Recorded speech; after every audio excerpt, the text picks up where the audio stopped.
So for those of you that don't know me or are meeting me for the first time, my name is Monica Taylor, and my YouTube is Taylormadecards4u, and I also have a website called Taylormadecards4u.com.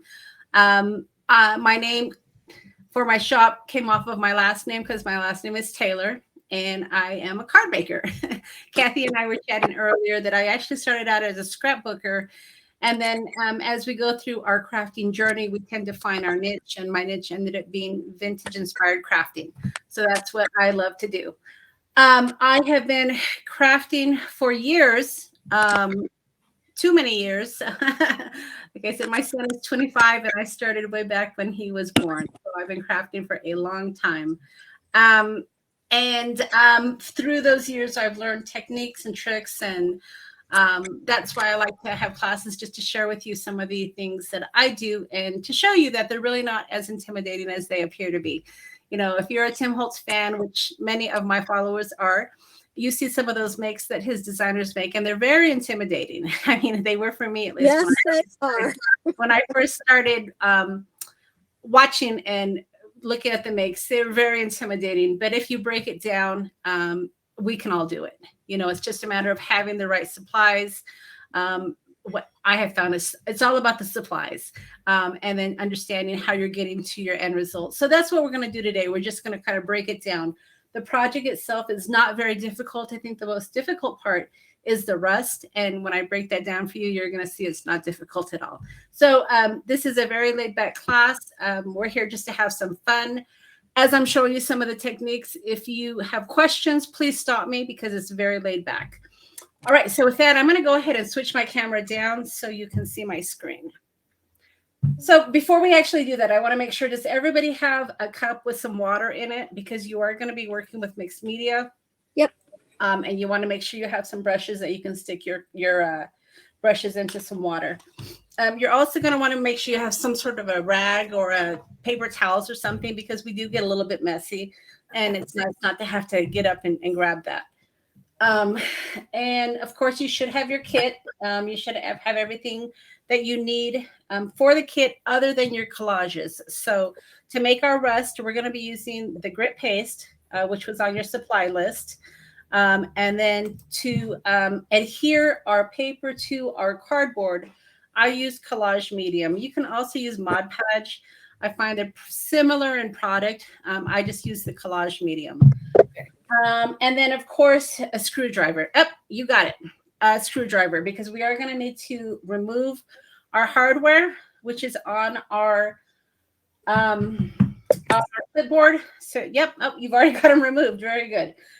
So you're going to want to do that as well. So let's see here. I'm just checking here. Is it supposed to? Oops. Where am I? Yeah, hold on. Is it supposed to look like this? It is. Yes. Okay. Absolutely. Yeah. So I just had one of the class members ask me to send them the link to the class. So bear with me 1 second. Oh, that was me. I already got it. Sorry. I think it's somebody else actually. Oh, okay. Let me see here.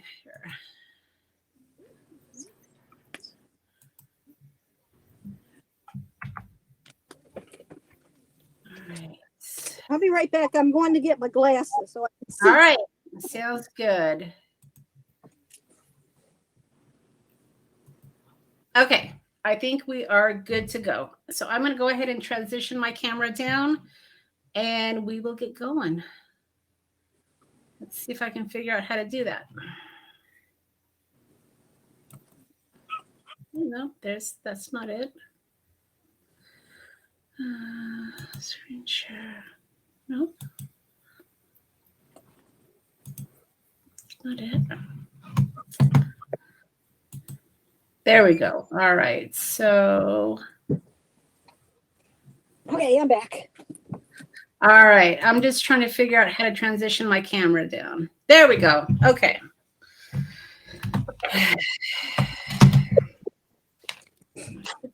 Record.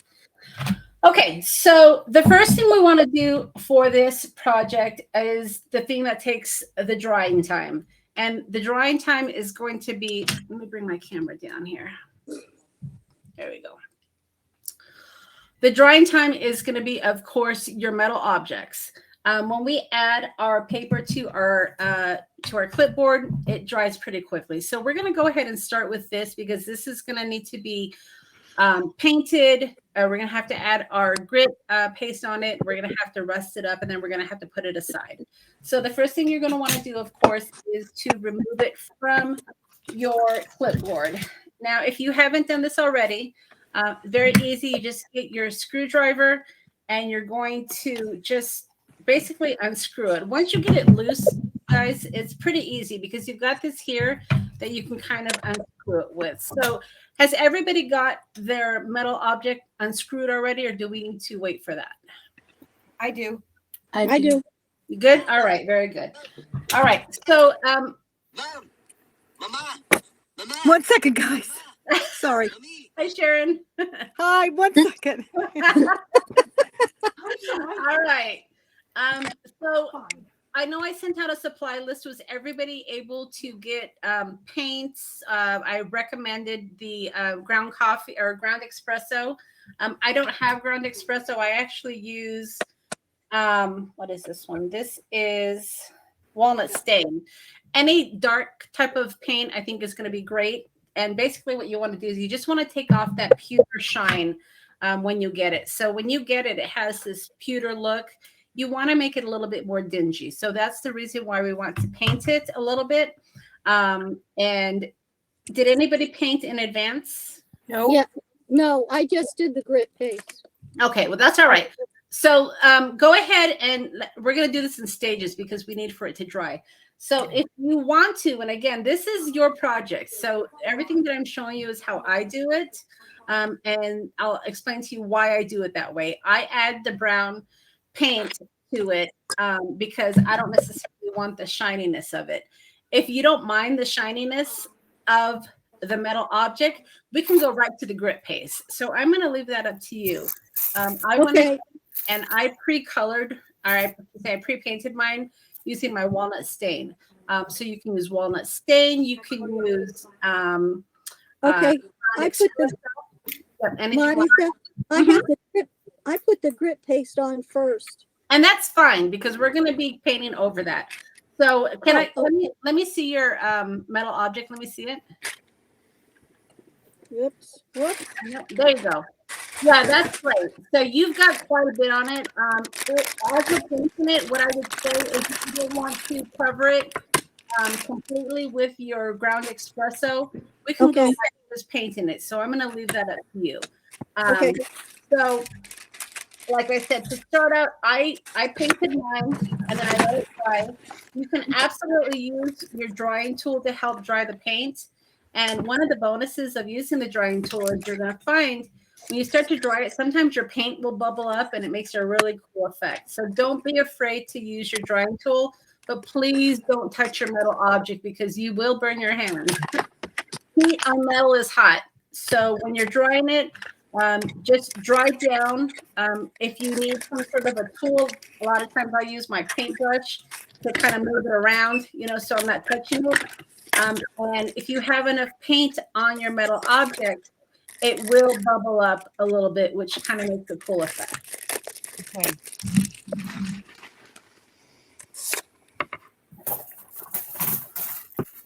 All right.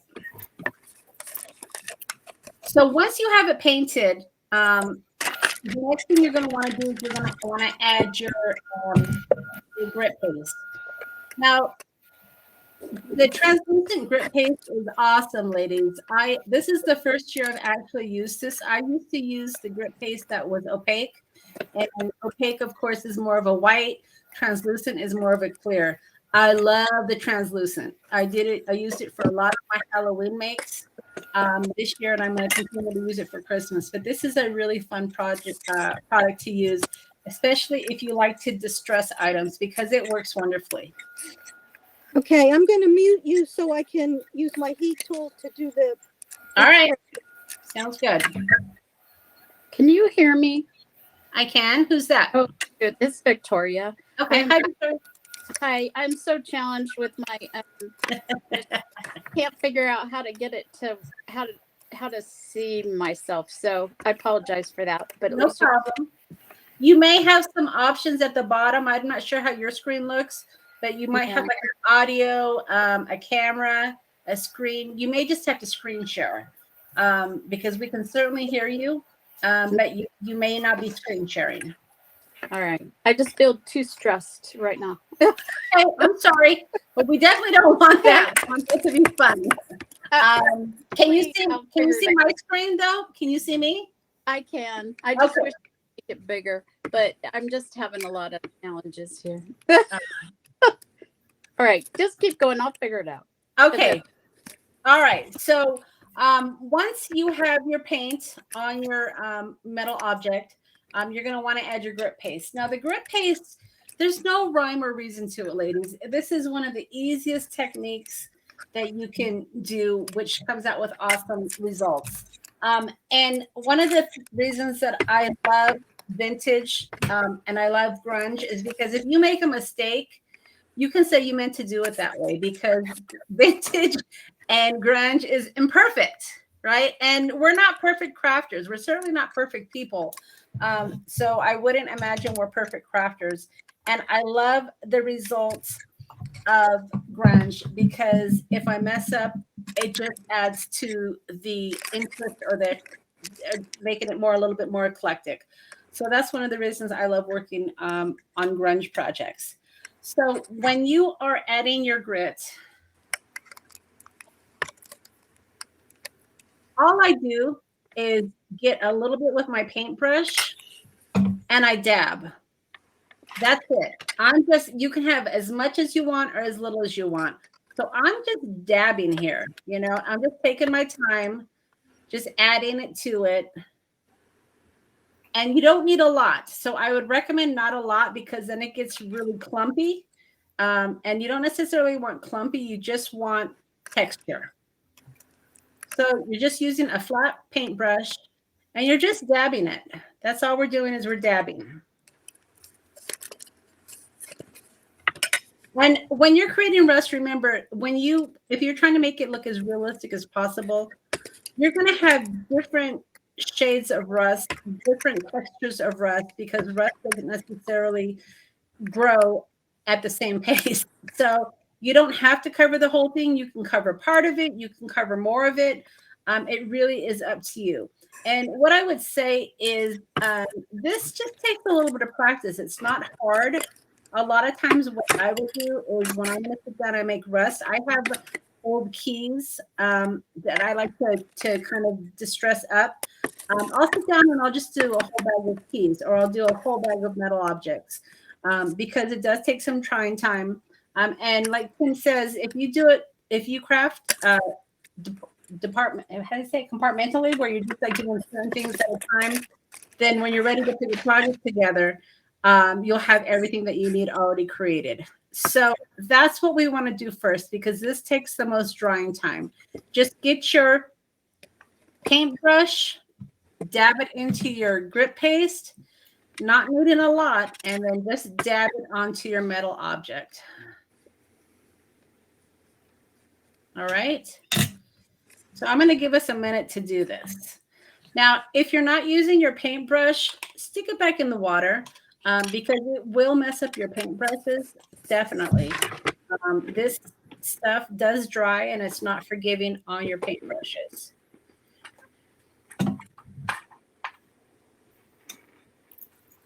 Now, if you are in a hurry, you can certainly dry this with your heating tool. I personally like the results of the natural drying. So that's why I tend to do these ahead of time and put them aside, because I like the look of the natural drying. So I'm just going to let you guys kind of work with this here. Ask me questions along the way if you want to. I'm going to let this dry a minute, and then we're going to start adding the rust color to it. Okay. Monica, this is Sharon. Are we also putting this grit paste onto the screws?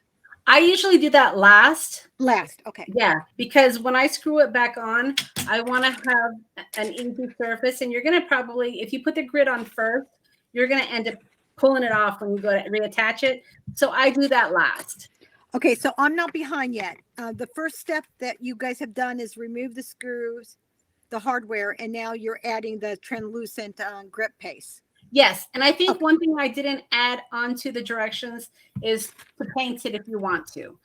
This is an optional step. I painted mine because I don't necessarily like my hardware to be shiny. Okay. But if you add enough of your grit paste, it's not going to be shiny, I guarantee you.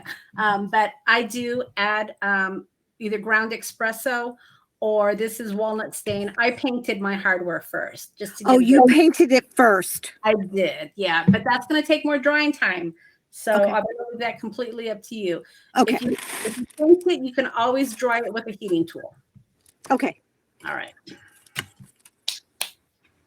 Oh, what did you paint it with?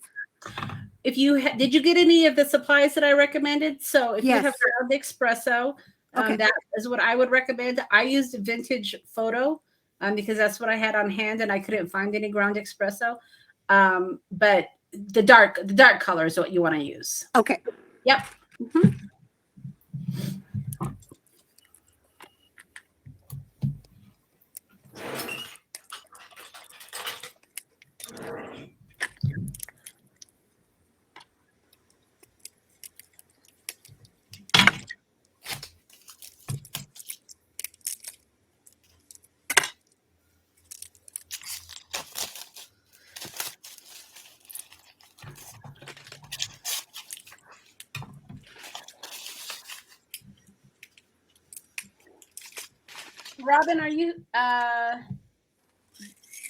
Robin, are you here?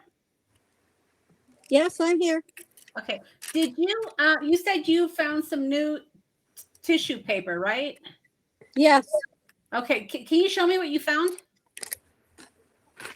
No, I found what you sent us You found that one. Where did you find that?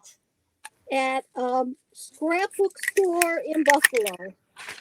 Oh my goodness. I have been looking all over for that.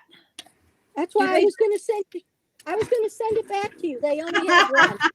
No, you hang on to it. I need to find that shop. Do they do orders? Yes, but they don't have any more. Oh, I would have bought you another. I would have bought it for you if they had two. Oh my goodness. I have been looking all over for that. It is one of my favorite, and that's one of the bad things about craft supplies and Tim Holtz is if you love something, you better buy it because it may not be around forever. But Well, you're lucky, Robin, because they give you a lot, don't they? I mean, I've had mine for several years. I was going to say, if you want this, I'll send it to you. No, it's yours. You hang on to it. Yeah, but you probably use it faster than me. Since I hoard mine. As a matter of fact, I bought all the Ideology Halloween stuff. Yeah. Then I found a whole box of last year's Halloween stuff that I never used. Yeah, absolutely. You know, I tend to hoard the Halloween stuff as well because I do my 7 Days of Halloween series and I start taping before the new Halloween product comes out. So I'm with you, but I didn't realize you found the poison one. That's awesome. Oh yeah. Yes. Wow. It was the only one she had, or I would have bought it. I will send this to you. Okay? No, don't do that. You hang on to it. Why? Because you use it faster than I will. I will actually. So I got the new Halloween paper, but it really doesn't look like Halloween paper. It doesn't. I know. I'm very disappointed that they discontinued this one because this paper is really wonderful. Well, it's yours. It's yours. Well, just send me the address to send it to, and I'll. Okay, Robin. Thank you. Okay, and you're welcome. You know what you sent for it too, so I can send you some money. No, it's a gift. Thank you, hon. All right. So, how's everybody doing with their metal object? Should we try it with a heat gun? You know, I'm going to leave that up to you. If you want to, you can. I'm going to put this aside and we're going to come back to it and put the coloring on it. Oh, okay. Yeah, but I like the natural look, but you can certainly draw it with the gun if you want to. So once painted, once you've got the grit paste on it, we're going to set it aside and we're going to let this dry. And then Okay. after we do our board, we're going to come back and we're going to add some really fun colors to it. Oh, it should be dry by then. Yeah, absolutely. Absolutely. All right. So the next thing we want to do is we want to work with this board.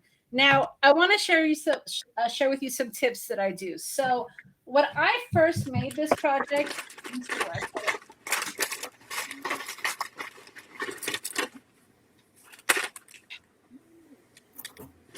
I go to thrift stores and I find old cutting boards. So this is an old cutting board, as you can see. It probably was an old cheese board. I brought it home, I washed it up, and I stained it. And this is what I created my original one out of. So if you don't necessarily want to do the clipboard, don't think outside of the box, ladies. Don't necessarily think you have to just do this. I love Tim Holtz, and you guys know I love Tim Holtz, but sometimes his product can be a little bit expensive, and you can create some awesome projects by substituting. So if you don't want to go out and buy this chipboard, you might be able to find an old cutting board at a thrift store for $1. All right, you can maybe find old wood, so just be creative, think outside of the box. You don't necessarily have to just use a clipboard. You can use other bases as well.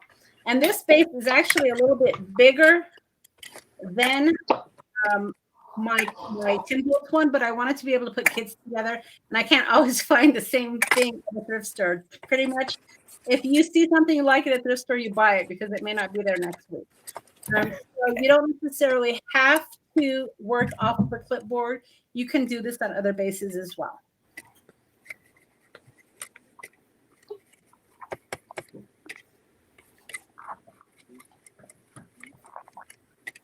Okay, so for our base, we want to use our tissue paper. Now, you should have a little packet that I sent you, and you should have everything that you need for this. What I will say is, don't think you only have to use what I send you. I was at Joann's yesterday, and they had these discounted. These are the skulls. So I'm going to add a skull to mine. So, you don't necessarily have to just use what I send you. You can be creative when you're decorating your boxes and your whatnots. This paper, I find, is the best for my Apothecary. But again, if there's other tissue paper that you like better out there, you can substitute. So this is just the way that I do it. You can always make it your own. Another thing I sent you in your kit is I sent you a couple of the matchboxes, because again, I want you to decide what you're going to use. You can either use the printed one that I sent you, or we can color it with the tissue paper. It's completely up to you. So I'm going to let you decide which one you want to use.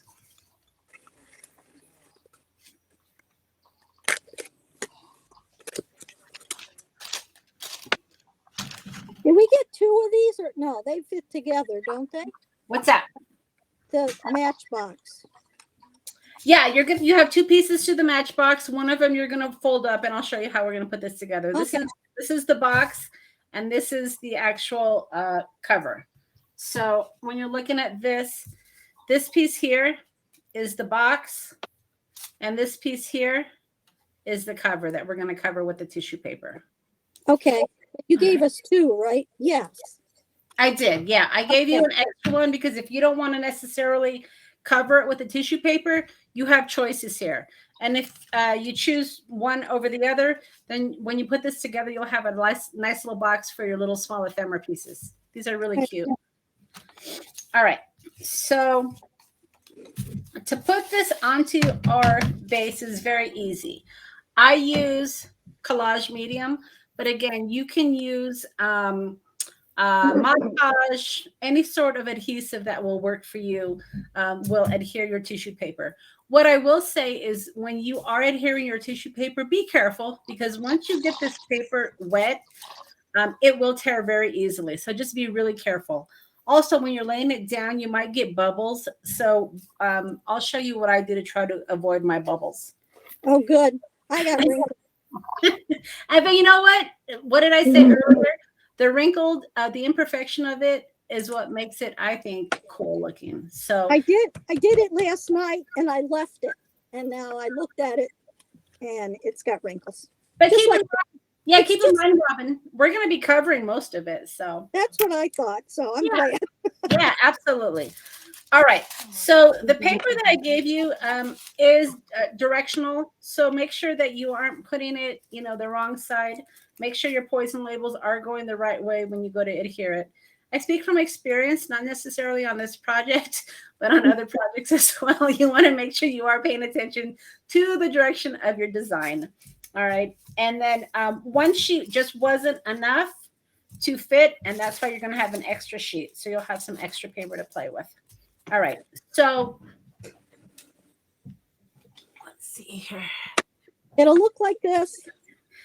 Yeah, that looks perfect. Absolutely. Well, I gotta So to do it, I just use a big paintbrush, and I add your adhesive to your base, not to your paper, because again, your paper will tear. So I just get some. I mean, you can be generous because remember you're going to smear it, and just like you're painting.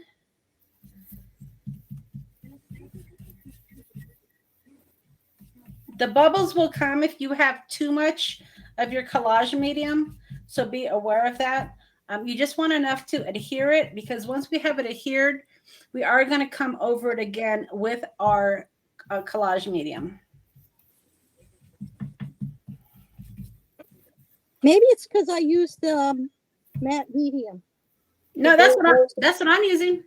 No, you're using Tim's. I got the golden stuff. Oh gosh, you know what, Robin? It shouldn't make a difference though. The product is pretty much the same.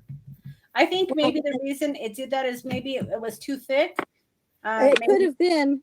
Yeah, and I use a silicone brush too. So, yeah, and I've used that as well. Yeah, that should be all right. Well, this is the first time I've done it, so Yeah, experiment. It adds to the ambience. absolutely. All right. So when I'm doing the paper, to try to avoid your bubbles, again, I have control over it. So I start at the top here, at the bottom in this case, and I don't adhere the whole thing. So I'm controlling what's going down, and then I'm rubbing my fingers along the way. So this this will help avoid your bubbles because you are smoothing it along the way. Does that make sense? Yes. Yeah. If you put it down, just straight down, you're going to get bubbles, which is okay. I mean, I'm not saying that's a bad thing, but if you want to avoid your bubbles, this is the best way to do that. And it's just controlled. You're just controlling the layering of it. Oh, look how nice that looks. I've made a few of these, Robin. Now, you can, and I say this with caution, you can come through and put your brayer over it to help roll it down. You might get wrinkles, but I'm okay with that sometimes. If you want to get your silicone thing that you're using, the dry one, you can try to smooth it down, but be careful because you might tear your paper. So just be cautious. Well, I'm okay with the wrinkles. Yep. And I'm okay with them as well, too. I think they look great. All right. So once you have your first layer, you're going to do the same thing with this piece. I would recommend just cutting it down because you're not going to need the whole thing. So just cut it down so we can add the top part.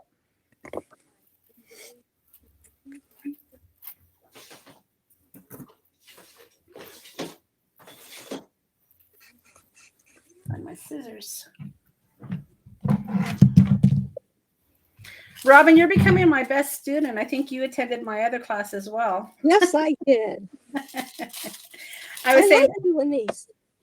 Yeah, I was saying earlier that they take a lot of prep time. Yes, cutting all this stuff, definitely. Yeah. And well, not only that, but I like to give you guys instructions, and I like to put the supply list. I know I used to teach Stampin' Up! Classes, so I understand completely. Oh, yeah. And I was hoping to put together a Christmas class. I just don't think I'm going to be able to do it in time. And we understand. We all understand that. All right. So I'm going to do the same thing again here, just finishing off this top part.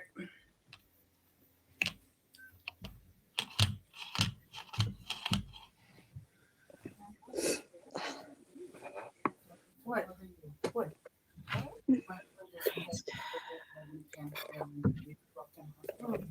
I know. Oh, I'll see you tomorrow. I have to. Yep. Okay. Is he okay? I think Tim had a release this morning, didn't he? Was he on? Yes, he was doing. I didn't watch it, but he was doing the Civic stuff. Oh, he was. Okay. Oh, did you see the little soldiers? The Yeah. Oh, those are so cute. I think I'm going to get those. Okay. All right. I'll see you I tomorrow. was. Okay. I was looking at the snowmen. The snowmen? Yep. Yes, but that's like it's like $35. I know. I don't buy the whole set of the Sissics because of the price. So I usually will get one. And to be honest with you, some of those Sissic dies are difficult. I mean, they're small pieces. Well, they're hard to work with. Yeah. All right. So we cover the top of it again. Yep. So you want to make sure you've got the whole thing covered. One piece doesn't cover the whole thing, so you're going to have to use the second. Okay. Right. So just cover it with the collage medium again, right? Well, what I would, before you cover it, the top part, trim first. Okay. And then cover the layer. Right. Yeah, trim first. I didn't. I made the mistakes for you guys so that, I can tell you. Another thing you can do also, if you don't like the straight edge, is you can tear it also. I had to use my scissors to distress the sides. Ah. And then I used what color is it? Vintage photo on the sides to cover it up. Yeah, but tearing it works well too because you've got that sharp edge against the board. So.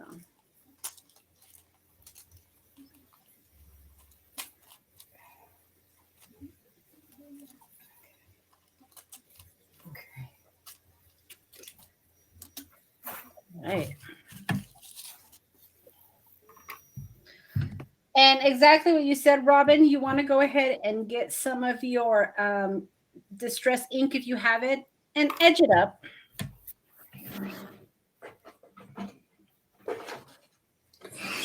So my go-to color is walnut stain. Mine was vintage photo only because it's what I could find. And that works too. Ground espresso is really good as well. Oh, I could have probably put the paint on it. You probably could. Yep. I can't find mine. Let me see.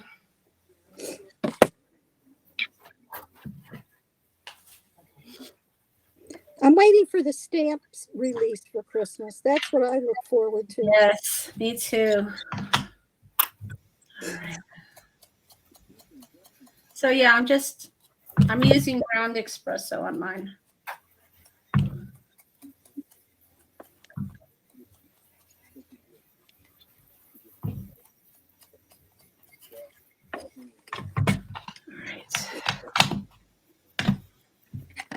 And then once you have it all trimmed, then this is where I come back with my collage medium. Now, to put it over my paper, this is where it gets a little bit messy. I prefer my finger versus a paintbrush because a paintbrush is going to leave streaks. Yeah.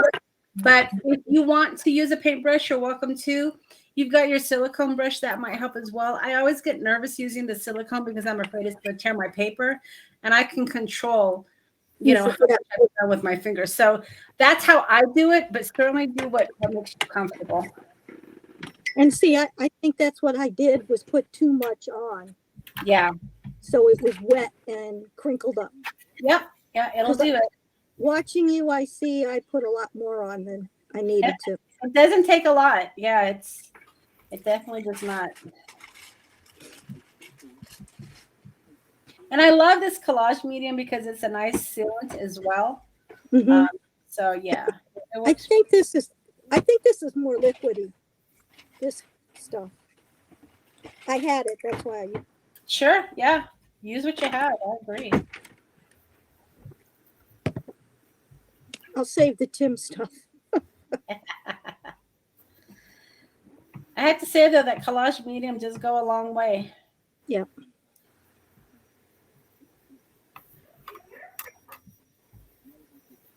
I think his next release live is going to be the ideology.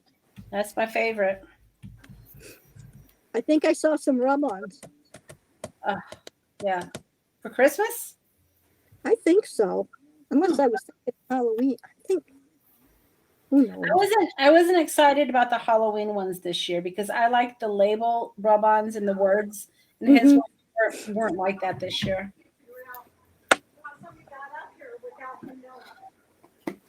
All right. So once you have your collage medium over, again, we're just going to kind of set it aside to dry.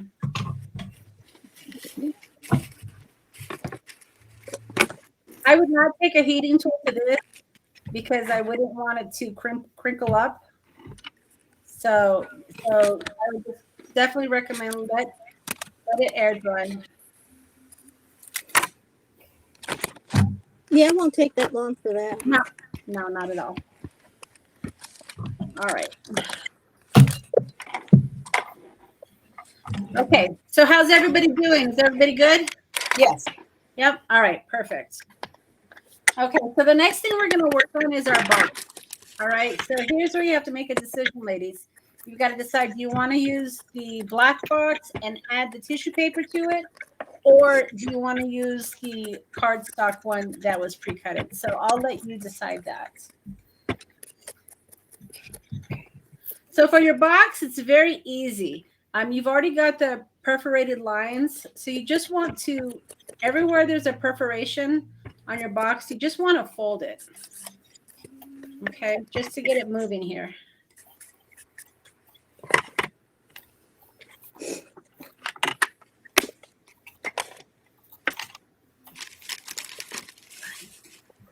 Now, I use liquid glue when I'm putting my box together. And the reason why is because tape is unforgiving. And if you don't get it lined up exactly right, your box is going to be a little wonky. So I use the 3-in-1 beacon. That's my glue of choice.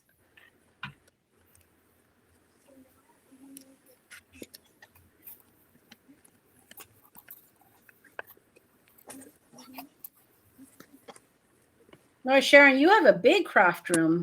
Gosh, this looks like a big room. Is that a whole craft room for you? Yeah. Oh, that's nice. It used to, yeah, my son's 40 and this used to be his bedroom. And I'm very lucky because, you know, he bought his own house and everything, but there's a bathroom right there. Oh, good. Nice. Yeah, that's great. Yeah, a full bath so I can use the sink and everything. Oh, that's wonderful. I did that too. My daughter moved out and I moved in with the crafts. Oh man. Yeah, I have a room that's dedicated to my crafting, but I still work full time, so it's also my office. But I also have my shop, so I have all my inventory in here as well. So it's definitely packed. It does look very neat when you're online. Because you only see part of it. My husband would laugh if he heard you say that because it's constantly a disaster. And he says, thank goodness we can close the door. But it's my space. All right. So these little tabs here, the ones that you folded over, this is where you're going to glue. Now make sure you have your box. This is the inside of your box. This is the outside. You want the glue to be on the outside tabs. And you don't need a lot. You don't need a lot of glue.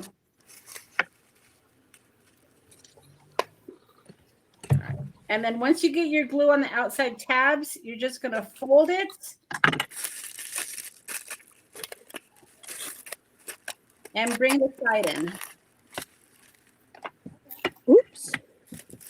Okay. And then we're going to need to hold it for a minute because when you're using liquid glue, it does take a minute to grab. But this Okay. you want to make sure that you have your corners lined up and everything's good.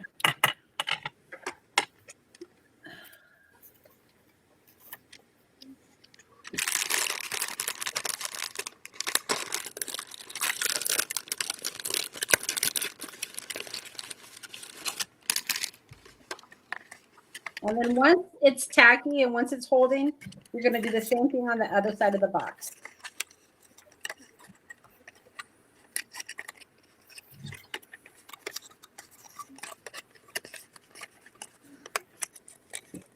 How cute is that? Oh, come on. I'll just stick.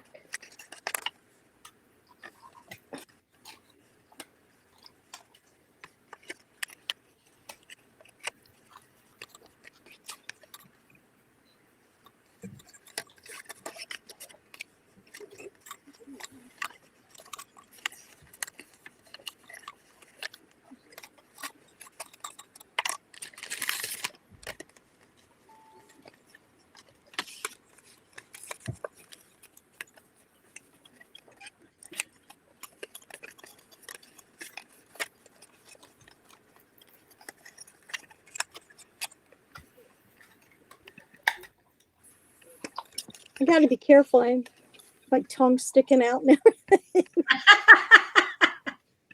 Is everybody good so far with the box, with the tabs? And just like I said, because with the wet glue, you have some movement time. Just make sure that your corners are lined up so your box is going to be, you know, a nice rectangle for you. And then once you're tacky, once it's good, then you want to add glue to the inside of these tabs and you're going to fold over. So you want to fold over the big tabs first, okay? Okay.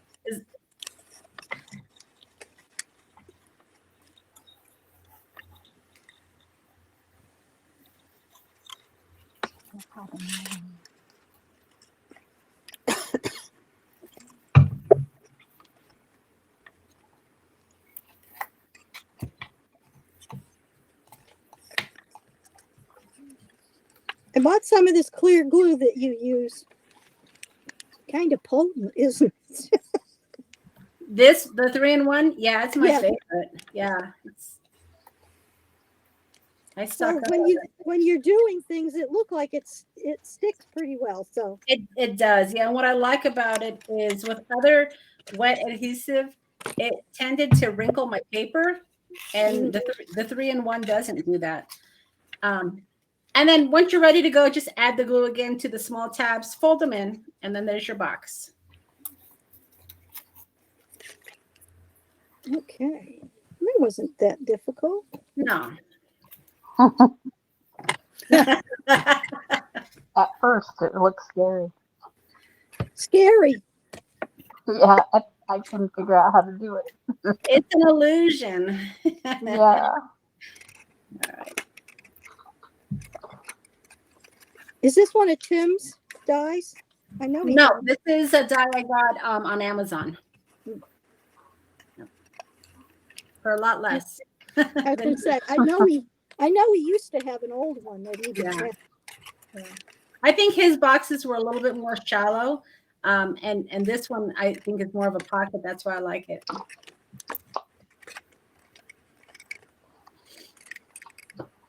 All right. So once you've got your box, just set that aside and we can go ahead and work on the lid. Okay. Now, if you are doing the block box and you want to cover it with paper, you're going to want to cover the paper. You're going to want to cover the box top first with the paper rather than afterward. Let me think here a second. Let me think if that's right.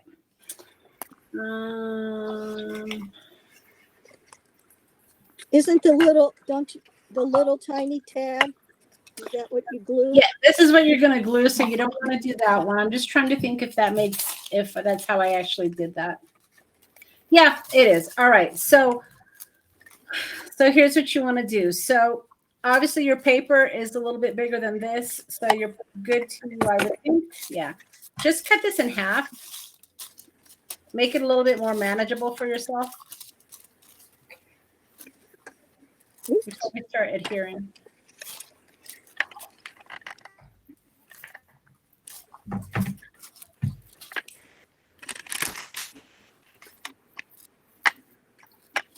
All right.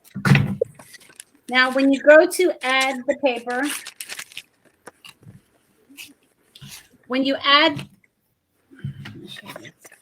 it to your project, it goes a long way. So again, pay attention to your labels, that your labels are going in the right direction. You don't want your labels to be, sideways. So just kind of, keep that in mind when you're adding your paper, that you want the paper to be This way. one way. Yeah. Yep. All right. Oh, that's so cute.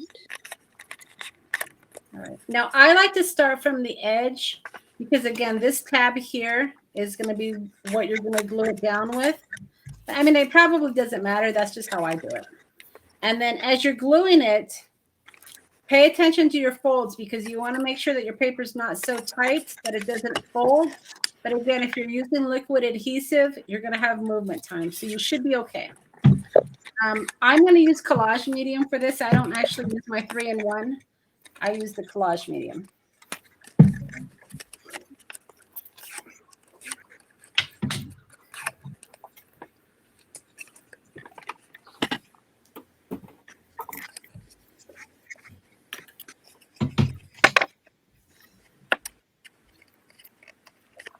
That's a cute little box. Oh, it's Halloween. It's supposed to be such a spooky little box.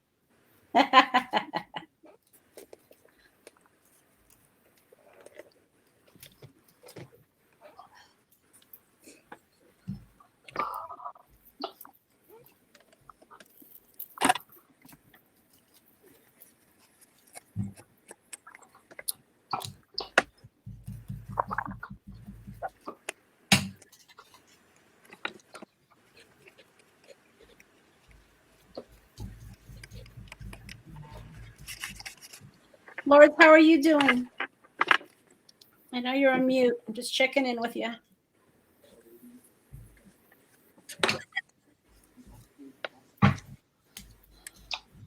She can type if she's on mute.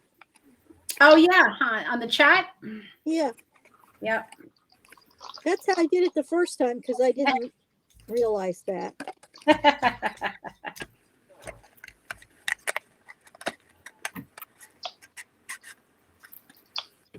So cute.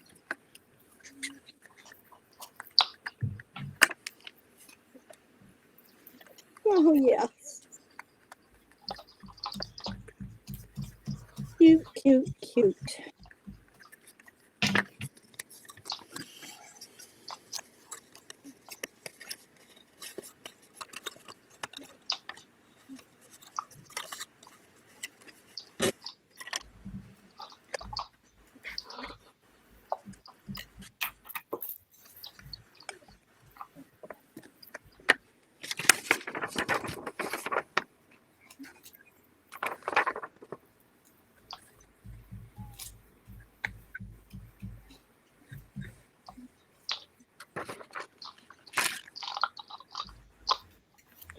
And now, Monica, if you don't have collage paper, would you be able to do this with like his what does he call his paper now?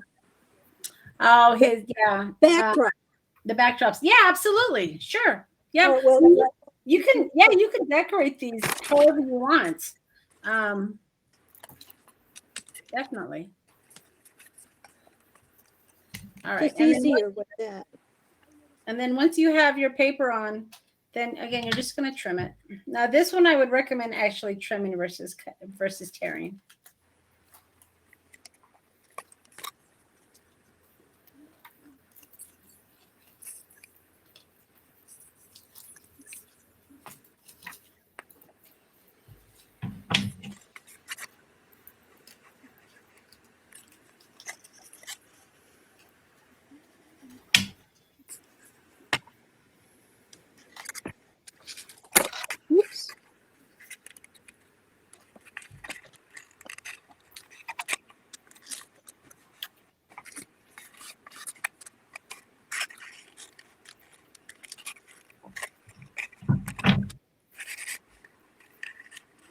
And then again, make sure that your creases are still folding. So when you're adding your paper, don't make it so tight that your paper is going to tear. So just be cautious of that as you're covering your box.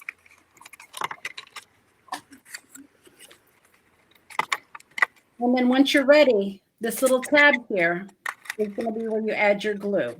So to close your top, it's going to be the outside, because it's going to just like that. Hope that makes sense.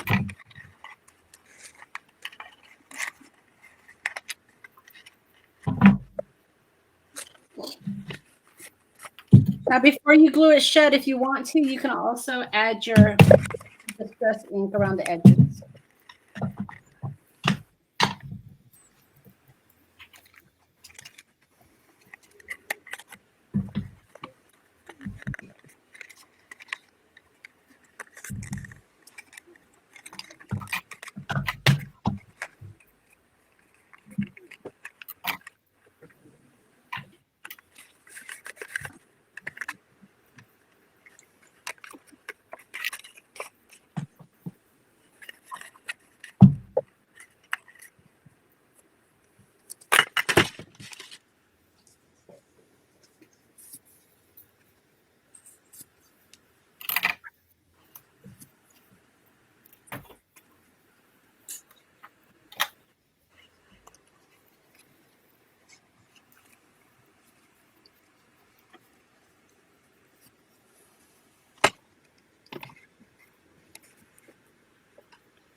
And then in the end, you should have your little box top.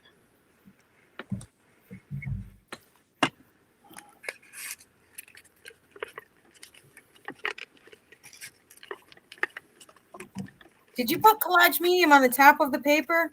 I did. Yep. Okay. I sure did. Yeah, it's just a nice sealant. All right.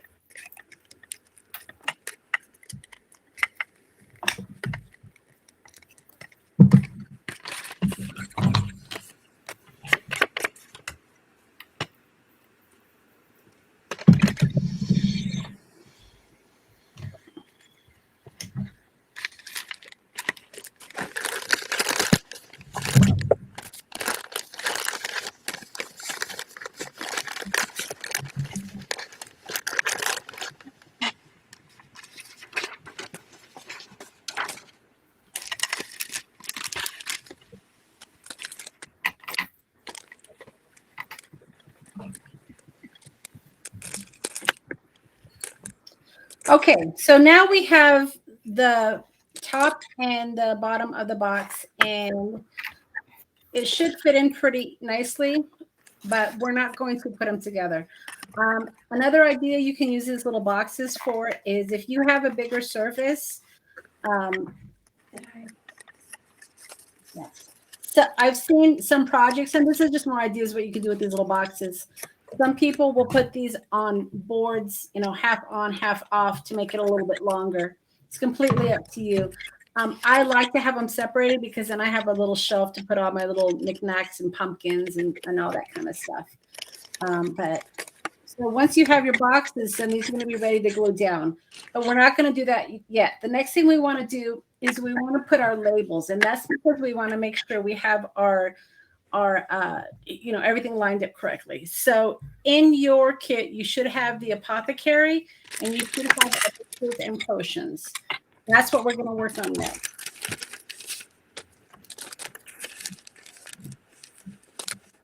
Now, do you have these in your shop too? Not yet, Robin. I had planned on putting them in there. They're actually in my Halloween kit. But I'm gonna make a whole set. It probably won't be till next year though, because Okay. you know that Tim discontinued his Halloween chipboards, which again I hated that he did that. So I make my own. But no, I don't have them individually. I have them in my Halloween The ephemera kit. Yeah, the ephemera kit. Yep. All right. Okay, so before we add this down, you want to take your ink and just press the edges.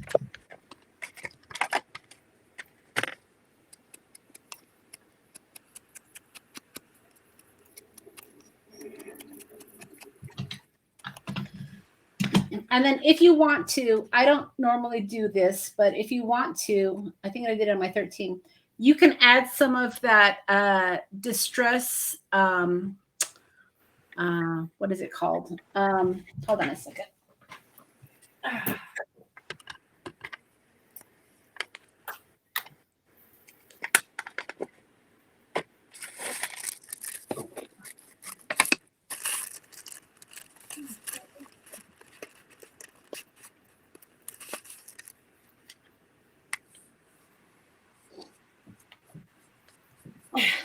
Your distress stain, festive berries looks like blood. And this is what I usually use for my blood. You can dab it to add a little bit of blood to your label if you want to.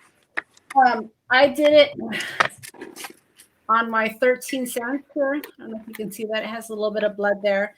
I didn't do it on the Apothecary, but if you want to, you can do that. Did you use paint or just the stain? I used the stain. I like the liquid, how it was very liquid. I think the paint might be too thick. Yeah, because it drips. Yeah, Oh, exactly. it does. It looks Yeah. like a big blob of blood. Yeah, it sure does.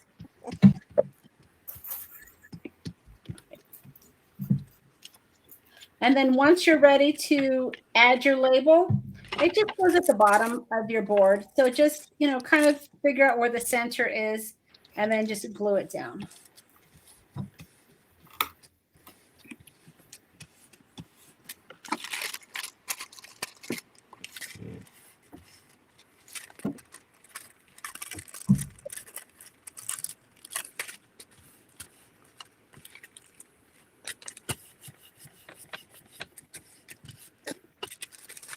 That's so cool.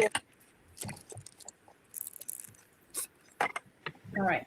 So once you have your Apothecary label down, then this will give you an idea of where to put your boxes. So that's why I start with this first, because that kind of dictates where my box is going to be. And Is my that- box, go ahead. Is that in the center? I center it. Yeah, I center it. And then I just put it like maybe a quarter of an inch above the bottom.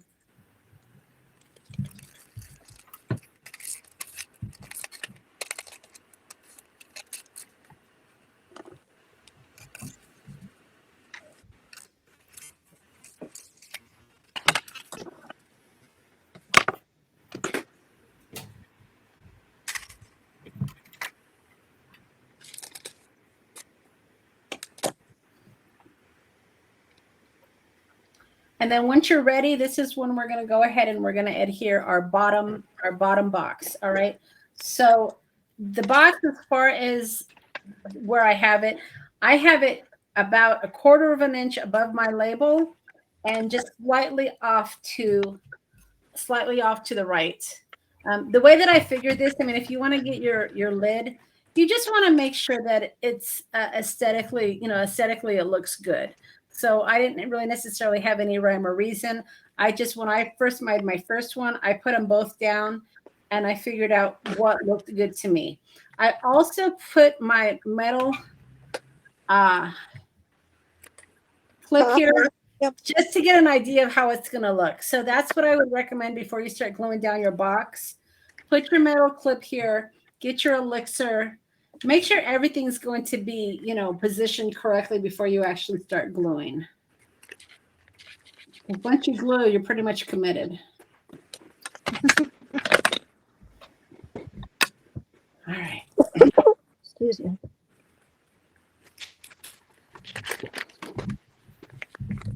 Now, have you already glued your box? No. Okay. Nope. Before you glue your box, I want to make a recommendation here. I didn't do it this way, but this might be easier.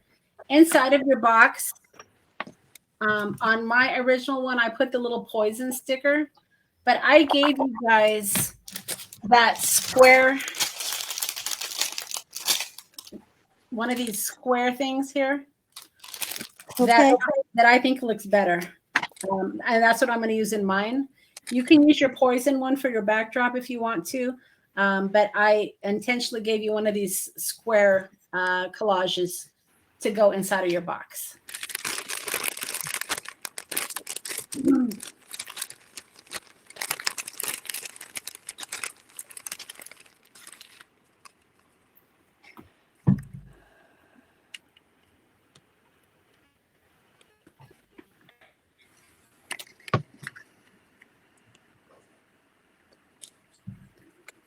And just like that. It fits perfectly into the box. I couldn't have planned I it know. better. It's one of those tiles that he sells. This is it. Yeah, this is Tim's Yeah. tiles. Yeah, yeah. It was funny when I was putting the kits together. I'm like, oh, that fits perfectly. I have to include it. All right. And then you're ready to go down your box. I find it easier to put that square in there when the box Yeah, is makes sense. yeah.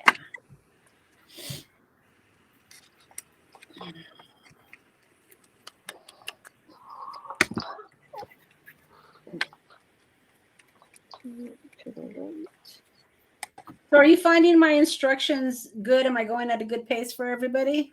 Yes. Yes. Yep. Okay, perfect. All right.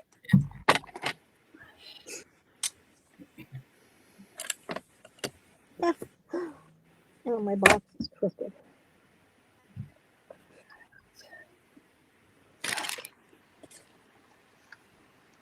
Cool.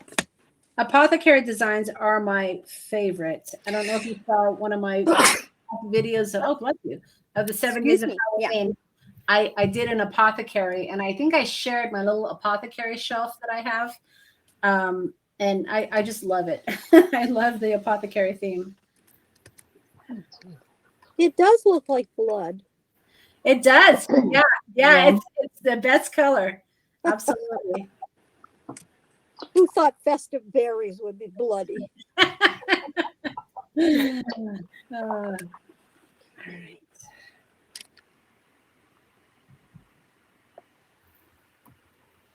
Now, can we do the top, or are we going to wait for the?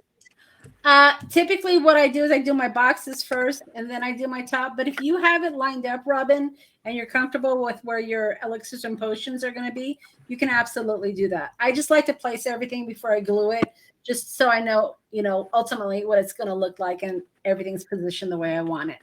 But yeah, it doesn't really matter how you glue it down. I typically will do my box and then I work from the bottom up typically. But Yeah. I don't Okay. know. I don't But know. I meant the top of the box we can glue it on. Oh, right? yes, absolutely. Uh-huh.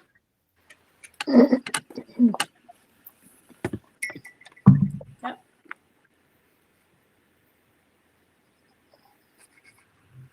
And for your placement, my top box is about halfway in between my shelf. It's kind of my positioning. Uh-oh. Push that thing down. Do you see how it's coming together? Isn't it coming together great? I just love it. Yeah. Yeah. It's a nice little project.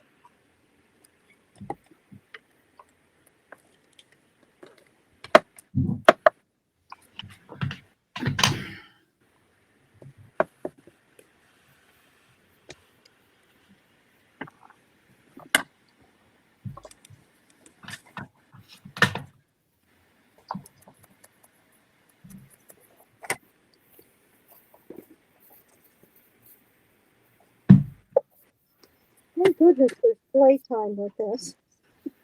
What's that? I said, thank goodness there's playtime with this liquid glue because It is forgiving. Yes. I have a problem with getting things straight for some reason. Well, you're in good company with me because I have the same problem.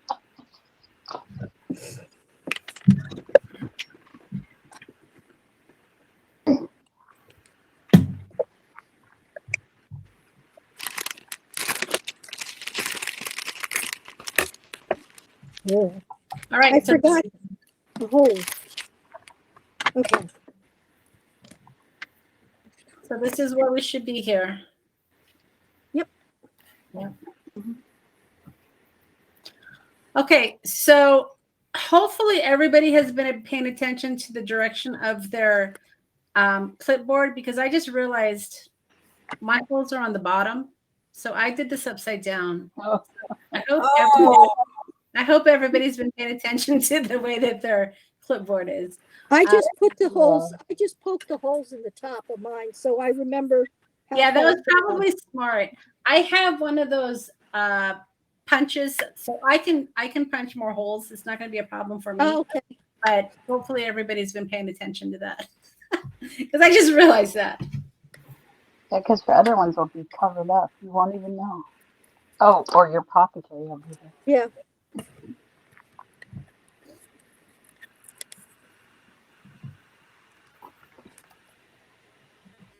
What a nice project. Hey. All right, so now that we have our boxes down, I'm not going to put this way. We're going to go ahead and work on the top part of our box here. Now, on the top part of our box, I gave you a pumpkin, and I gave you a number 13. I gave you a bottle with some twine, and then I gave you this itty bitty little label as well. I noticed that. Now, this label, if you guys have the Tim Holtz die, I can't remember what die it is. It's the one with the coin pocket.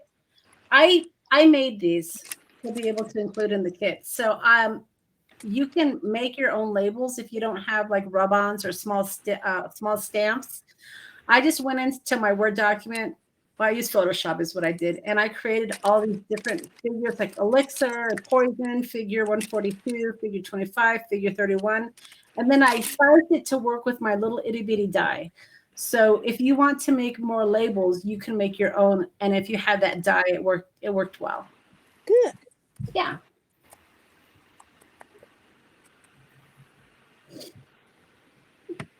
Okay, so we have, oh, and I gave you guys a couple of these. I just threw these in there. These are just extras, not part of the kit. I like the skeleton. Oh, I saw the video on these. I loved it. All right, so we have, now you also have these little beads. And these are going to go inside your bottle. All right, so you can choose to have them on the bottle down here or a bottle up here. The other thing that I fill my bottles with is I use embossing powder. So embossing powder would go in my bottles. I also use Tim's embossing, what does he call his embossing powder? Oh, glaze? Yeah, because I have the colors. So you can fill these with these as well. I don't like my bottles to be empty, so that's what I fill my bottles with. But I also gave you, like I said, I gave you these to put in your bottles as well. Now, these are just little beads. If you want to color these up, you can color these up also with stain.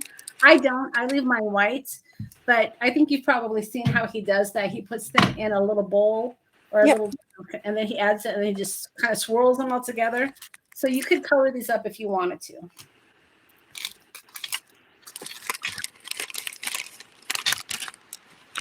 Okay.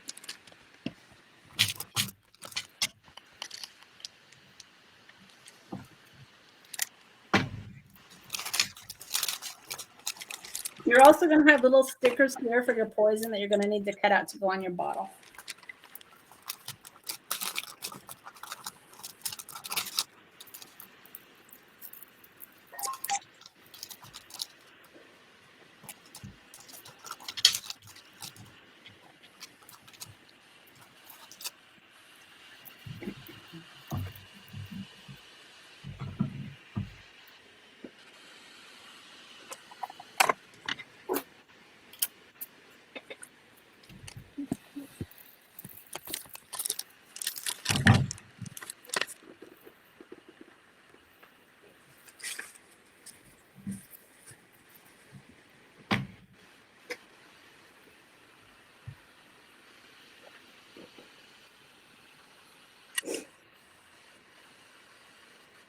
How did you get all of those pieces in that little hole?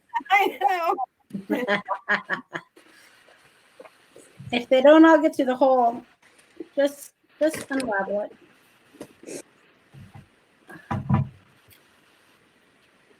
Yeah.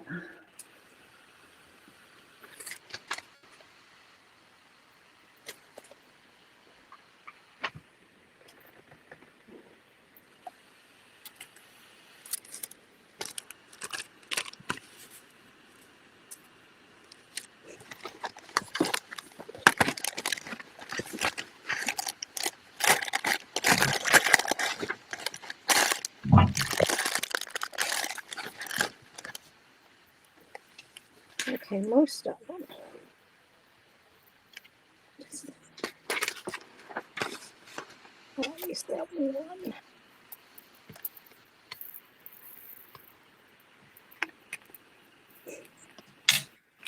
And you're probably going to want a double knot on this.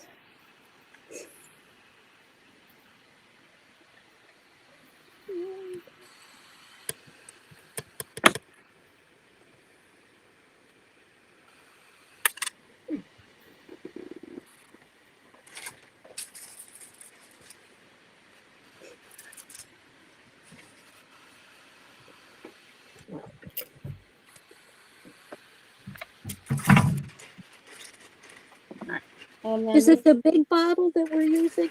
yes,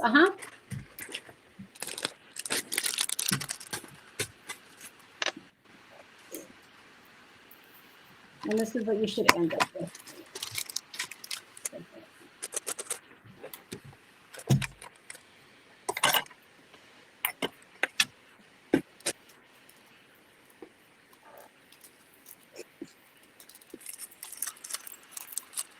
Now these little beads tend to get away from you, so be careful when you open up your package.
Oh, I see Lord and Victoria learned how to use the chat, so I thought it would give me a little like notice if there was chat, but it didn't. So I just saw your chat, Lords and Victoria, so I apologize.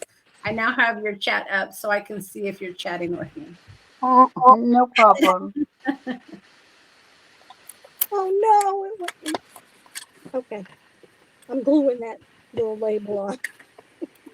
Are you going to glue the label? That's what I did with the thread. That's easy.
All right, so once you are ready, you can go ahead and add your little beads to your bottle and then put your cork back on. All right. And the cork fits pretty snug, but if you want to, I guess you could add glue to your cork so it doesn't come off. I don't do that, but if you're concerned about the cork coming off, I guess you could probably do that. But it's pretty snug. All right. And then when you're ready, you're going to glue it down. Now, when I first did it on mine, I used, what did I use? I used blue dots, but you can use your 3-in-1 beacon. And you can also use, I have my hot glue gun here on. You could also use a hot glue gun. I guess that would work as well. But you just want to make sure that you add enough glue so it's not going to go anywhere. But before you glue it down, remember you are going to be using this 13 cents, which is going to be fine. Just the way that you're going to position it is you want to make sure your bottle is all the way flush with the back of the box, and that will give you enough room to add your 13.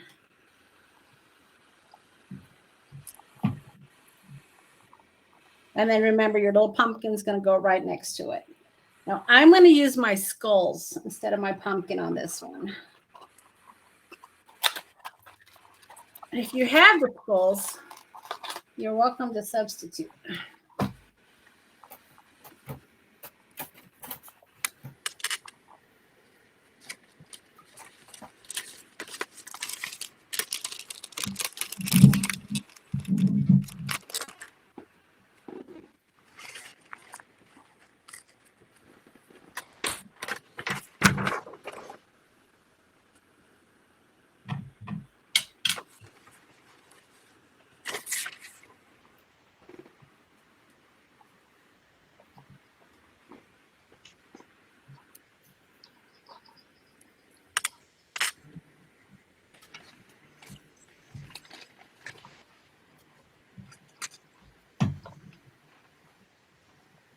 Oh my gosh, those skulls are creepy. Did anybody get the skulls this year from the ideology collection? No. Oh my gosh, they are creepy looking.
And then when you go to glue your number 13, you're going to glue it directly to your bottle because you don't have a lot of surface on the bottom. So add your glue to the back of your 13 and then just kind of stick it sideways so it attaches to your bottle.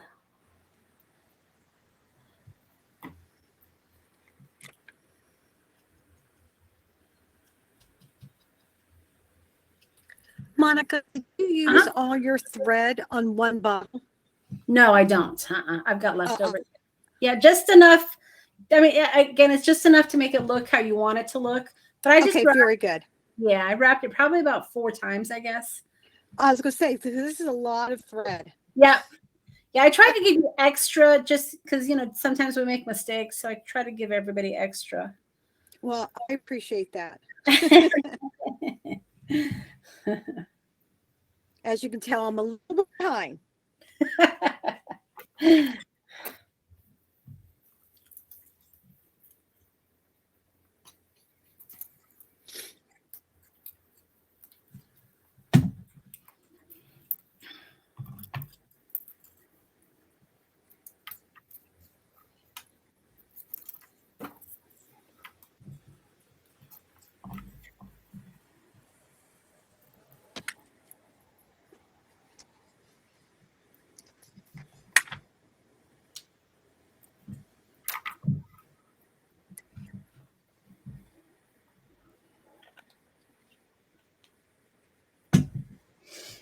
All right. So at this point, we should have our boxes glued on. We should have both of our labels on. And then we're adding our embellishments on the top of our box. I added the glue to the back of the 13 cents and I attached it directly to the bottle. And I'm just going to set it down here just to dry a minute.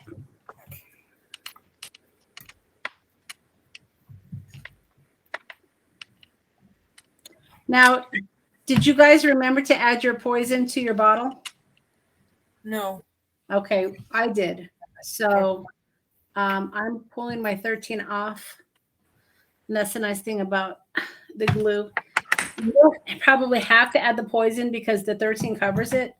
But it does peek out a little bit. So if you want to add that poison to your bottle, do it before you glue it down. That's the little tiny poison. It is, yeah.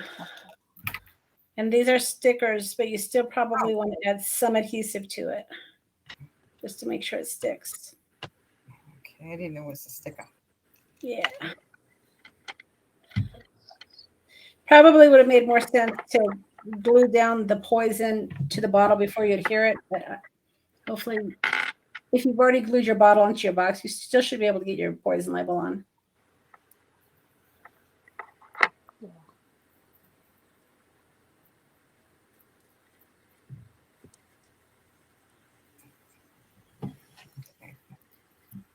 This is so cool.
All right.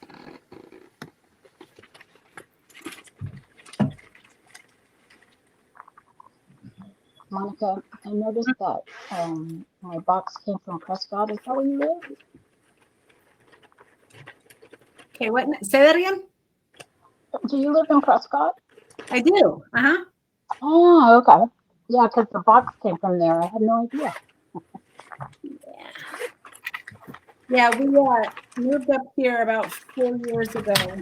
We lived in the valley when we raised my son, and then when he left the house and my husband retired from being a teacher down there, we came up here.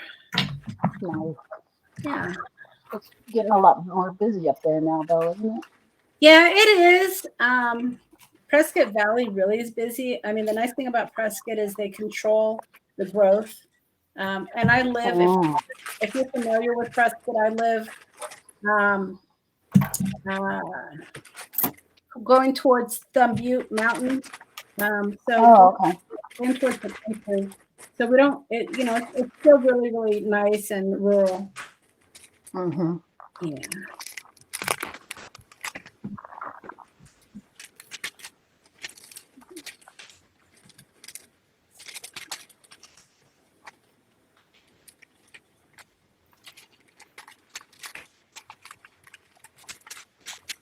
Let's type something.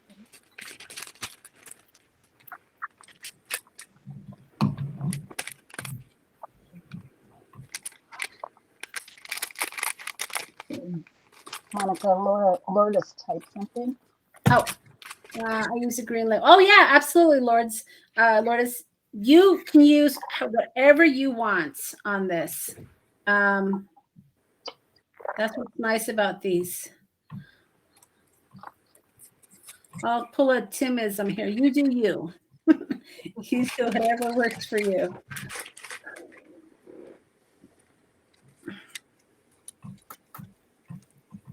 You know, it's funny. Some people like to follow the instructions perfectly without any alterations. And then once you get comfortable, you tend to mix it up a little bit. So yeah. All right. Okay. So now we're ready to add our bottles on the inside. Now you may have enough of these little beads to add to more of your bottles. If you want to add color, like I said, I use my embossing, what do you call it? Glaze.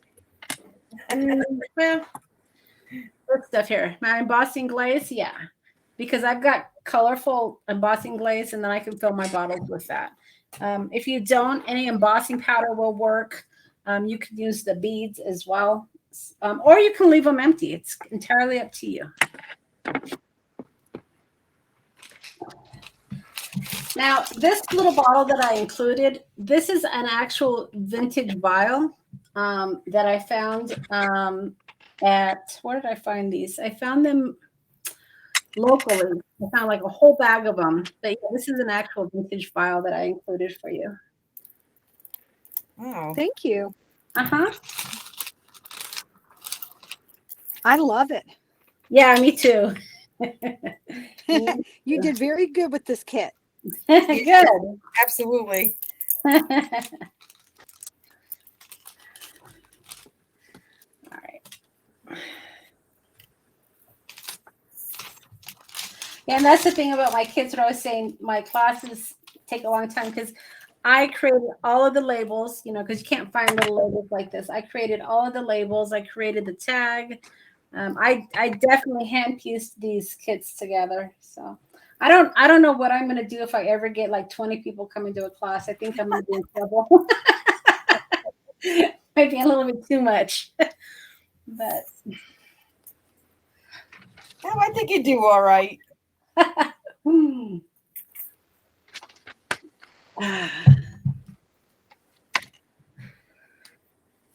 Okay, so let's see.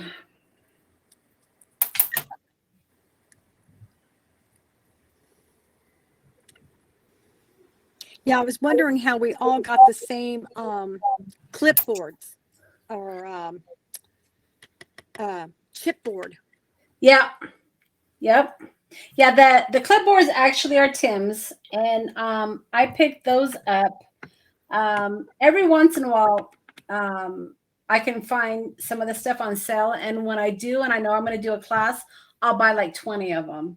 Oh, okay. I yeah, was wondering because yeah.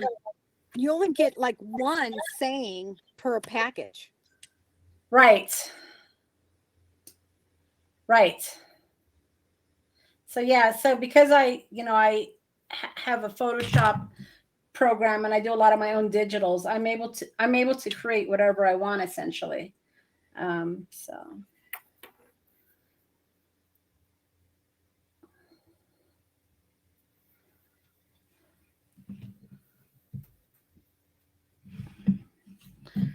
and again with these labels, even though they are stickers, you may want to add a little bit of glue.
Lord, it's worth every penny. Thank you. Yeah, I try to make it. I try to make it cost effective.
So I have this tool here that I know everybody probably doesn't have it, that I use to fill my bottles. I know that this embossing glaze can be a little bit messy, especially on these smaller bottles.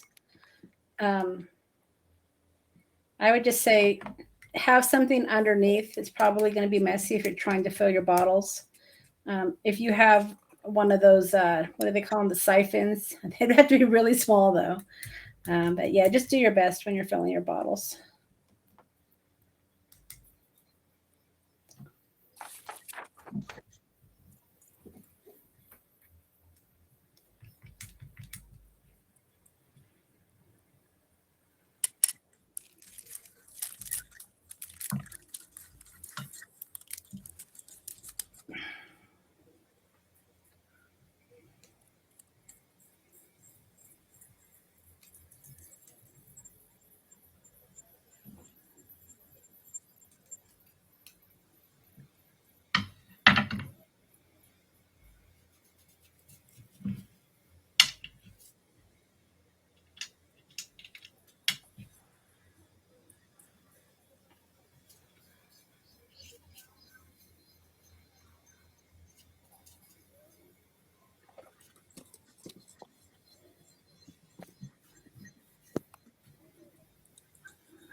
I'll say, Sharon, we lost you, but there you are.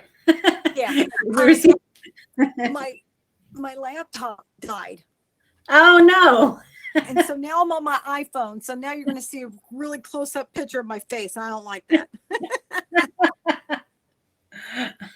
Well, you went from being horizontal to vertical. I'm like, whoa, what happened? Yeah, that's what happened.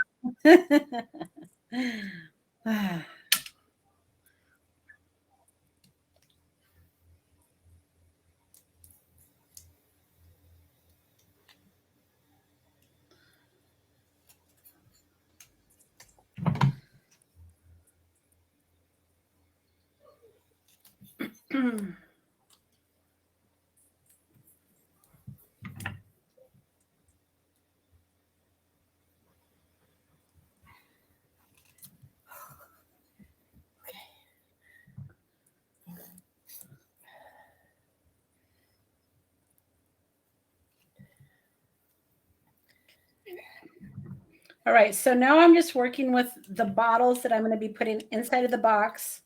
I'm adding my labels to the bottles, and then I'm filling them with embossing powder, or like I said, Tim's colorful glaze, embossing glaze, if you happen to have that. Anything just to add to your bottles.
All right, so once your bottles are filled and you've got your labels on them and you're ready to go, then you can go ahead and add them inside of your box. So the way that I layered mine, but again, you know, you do whatever you want. I put my big one in the back here. And then I put the vintage one I put in the back, and then I put the small one in the front. and they fit pretty well that way. So that's how I put my bottles in my box. And again, you can use, I have my hot glue gun that I'm using, but you can use your wet glue. Just make sure you're generous with it, and you add enough.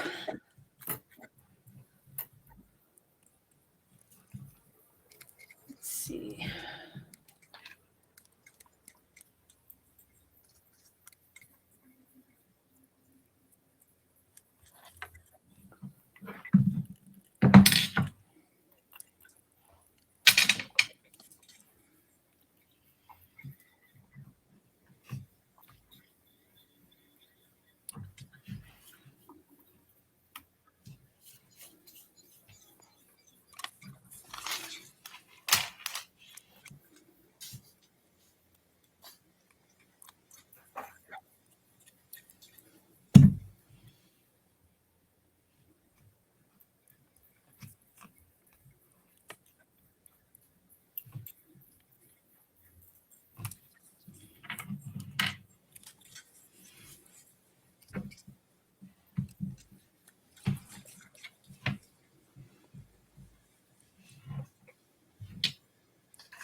And then in your kit, you should also have this for external use only. You can add this to the outside of your box if you want to, or you can just leave it as it is. Additionally, Tim Holtz has some really cute ephemera. You know, if you want to dig through your ephemera, you might find something you like better. But that's what this little red label is for.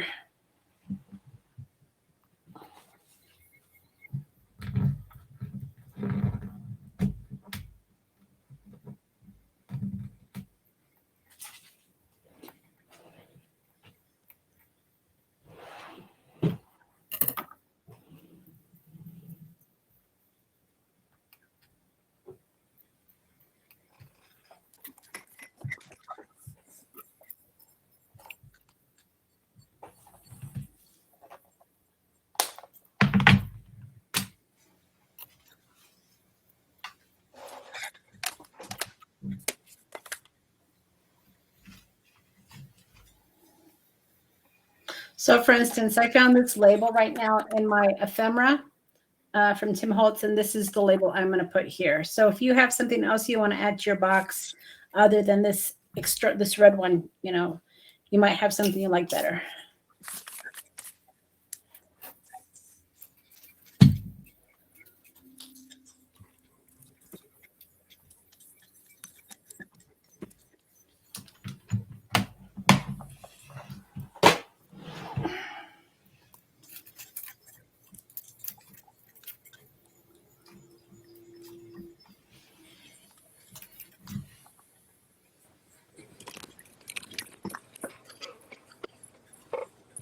All right, so at this point, we pretty much have everything together except for the metal object. So we've got our box, we've got our labels, we've got our bottles inside of our box, and then of course you have your decorations outside, on the top of the outside. So Sharon, we've lost your picture. There you go. Okay. Hi. Like, did everybody leave me? I left it again. It's like, I'm throwing in the towel. I'm finished. All right. So how is everybody doing at this point? Is everybody caught up, or do we need to wait a minute? Yeah. I'm good. Yeah. Okay. I'll come up with something. Okay. All right. I'm ready. All right. So this is where we're at. For the most part, everything is attached. The only thing we have left to do is our metal elements. So I just want to do a check-in with everybody to see where we're at. So has everybody got their box attached and their little decorations on the box as well? Yes. Okay.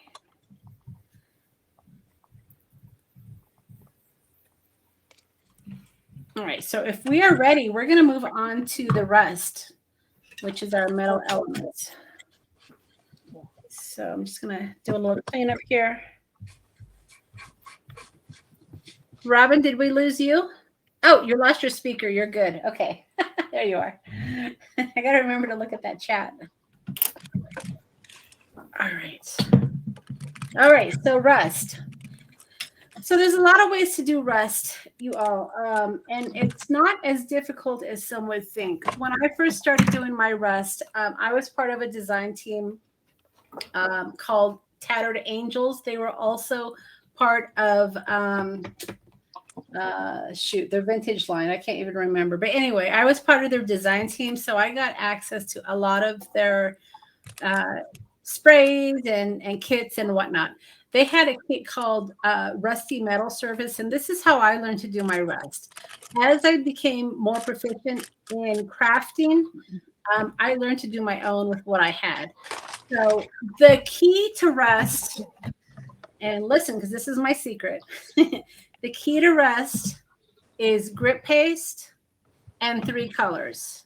You've got a dark color, which is either vintage photo or your ground espresso. All right.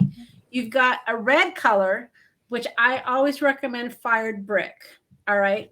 And then you've got kind of like like an orangey yellowy color. I like rusty hinge, but wild honey is great as well. And the combination of these 3 colors is what creates your rust. So when you think about that, not only on metal elements, but even if you're doing like chipboard or paper or even sprays, that's your combination of success. So you can use any of those 3 combinations, lighter, darker, maybe you don't have fired brick, maybe you have, festive berries. But any of those combinations of colors is going to create your rust. I also found if you don't have grit paste, before I fell in love with this translucent grit paste, you can also use collage medium and then add some of your embossing glaze, because the embossing glaze gives you the color and it also gives you the texture. This isn't the greatest result, but again, if you don't want to have to go out and buy new product, I've used that in a pinch as well. But I highly recommend for your rust effect is this translucent grit paste, because it's the bomb. It's great.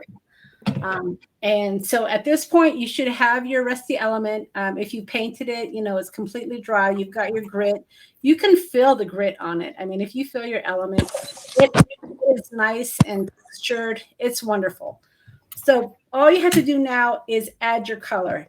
Now, if you are afraid of coloring, hold on one second.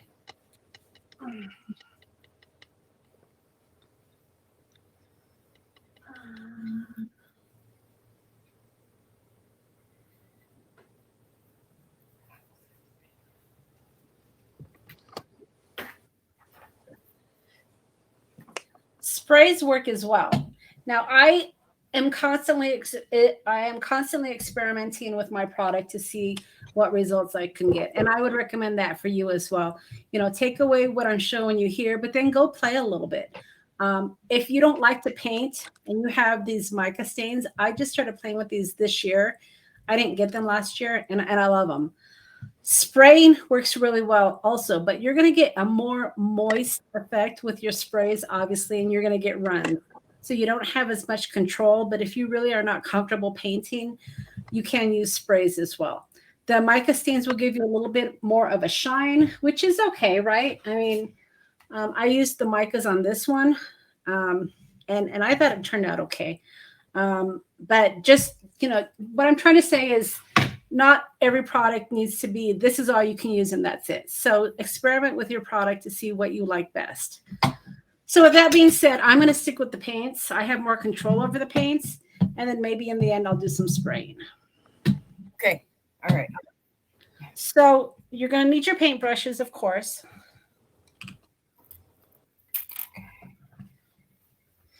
And start small. Don't come in here all, adding lots of paint. You want to start small. I'll also say if you like some of the mica, the way that the colors, you can paint with mica too. It gives you a little bit more control and you can dab. So if you like these colors and maybe you don't have paints, you can use these and then just control it with your paintbrush. Oh, okay. I do have those. Yeah. It's just all about the control of it.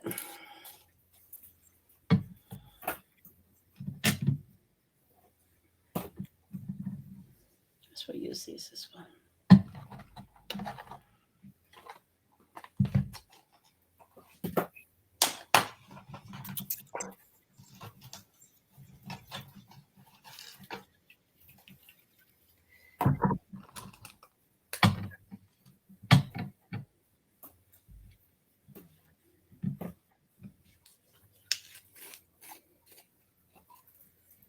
Robin, you're sideways.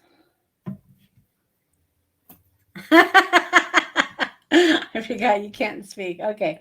All right. And then when you're doing your rust, all you need is a little bit and you're dabbing. Okay. So I would recommend having a couple of paintbrushes so you don't intermix your paint. But just dab. I mean, I don't have a suggestion that start here or start there. A lot of it is just dabbing and getting the colors that you like. So just play with it a little bit. But truly, the secret of success for rust is your color combination.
Sure, princess. Yeah.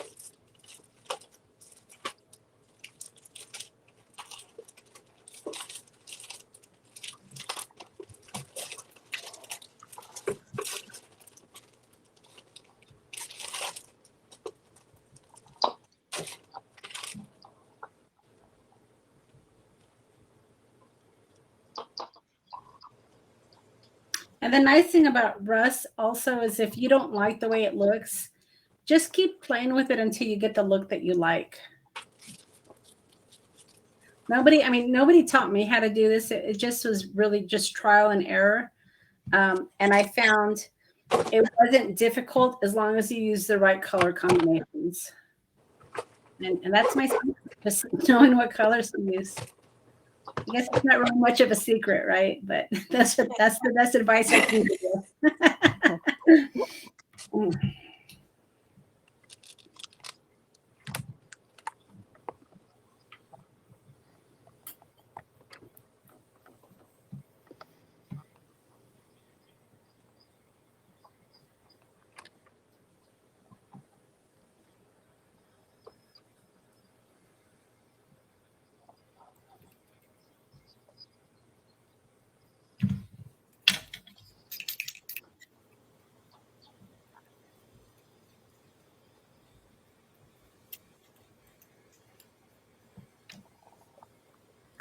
Lauren, so did you get your bottles glued? I see in caps you need to glue your bottles. Hopefully that worked out for you.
How's everybody doing with the rest? Okay. Okay.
You okay, princess? Okay.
And then once you have the look that you want, it's just a matter of leaving it to dry. I mean, at this point, I wouldn't use the heat gun because it's going to start to move your colors. And if you have your colors exactly the way that you want them, you don't want the air to be pushing them all around. I'm a fan of air drying my rest. And here, just see if I can give you, and here's what mine looks like. Ooh. Yeah. So it's just a matter of playing with it. I did end up spraying at the end and adding more color. That's how I got a little bit more of a brown tone. But if you have the ground espresso sprays, like I said, you just got to play with it. If you use any of those 3 combinations, the dark brown, the fired brick, and then some sort of a honey color, rusty color, just play with it and you'll be able to get a good result.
All right. And then, like I said, you just want to put this aside to dry. I would let it be thoroughly dry before you add it to your base.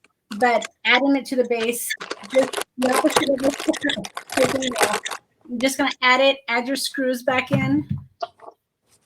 And then at that point, if you want to make the screws rusty, you can do it at that point once they're back on your chip, on your board.